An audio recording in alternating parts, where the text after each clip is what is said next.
Electricity is back on for most Texas residents, but the winter blast has now left millions with unprecedented storm damage. Massive electricity bills, broken water pipes, and flooding is expected to cause huge insurance claims and could leave many in financial turmoil.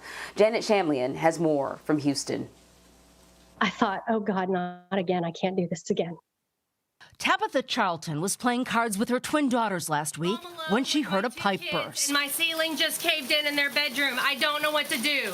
There was just water shooting out of the ceiling, just shooting down on everything. Now the song and dance with her insurance company, a process she's all too familiar with. Charlton's home also flooded during 2017's Hurricane Harvey. Those claims settled just 12 days ago. When this happened, I walked out my front door and I fell to my knees and I sobbed. Dealing with the insurance company is a nightmare. It is a nightmare. I can deal with the damage. That could be fixed. But another 3.5-year battle with the insurance company, I don't have it in me.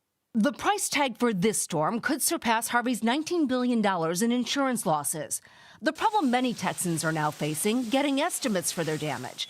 And there's no standardization across insurance policies. The Texas Department of Insurance suggests filing your claims as soon as possible, taking photos of damage, and waiting to make permanent repairs until speaking with the insurance company. Otherwise, they may not pay. How do you put a price tag on what I've spent and my time? As for Charlton, she says she agreed to receive less than half of the more than $300,000 she spent in Harvey repairs. And she still hasn't received a check.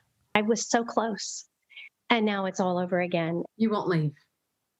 I don't know what I'm going to do. I honestly don't. We just want our home to be our home and not have to walk through the house. And every time we see something, it's a reminder of years of grief and trauma and fighting.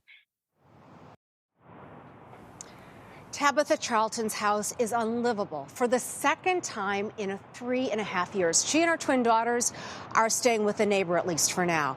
Now, in terms of President Biden's disaster declaration for Texas, or at least 77 counties in Texas, that will free up some funding, and it will be grants intended for home repair and temporary housing.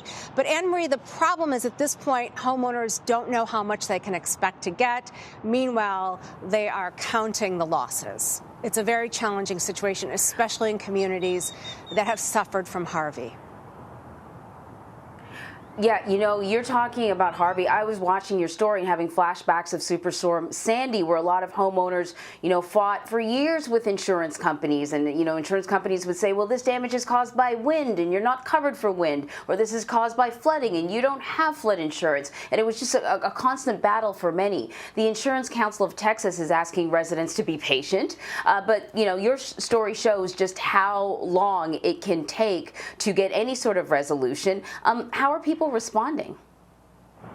So the flip side of the Insurance Council saying be patient is Tabitha Charlton, because what she says is that these insurance companies want to wear you down. They keep you on the hook for so long. Year 1 passes, year 2 passes, and at this point, you just want to get some cash flow going. She says she spent $300,000 in repairs, and she settled 12 days ago. Just a few days before this winter storm, she settled for about half of what she spent.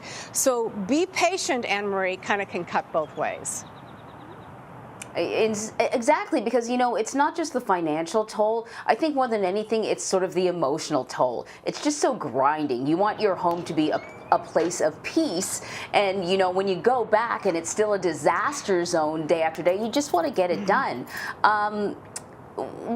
Give me a sort of a snapshot of where things are, where you are right now, because we see kind of all these, we see different stories, lots of video, but what's happening?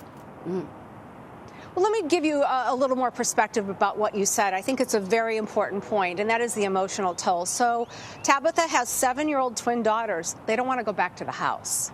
I mean, that is your sanctuary, right? And they are frightened, so they don't want to go back to the house. But in terms of what's happening here in Houston, which is, where I live and have lived for many years, I think it's a little bit of shell shock what's going on here. The grocery store shelves are still largely empty. I will say most people have power now, and most people have water, if not full-strength water. And Houston lifted its boil water order last night. So while that all sounds good, I think that we are kind of just emerging from this fog that was the winter storm of last week, Anne-Marie.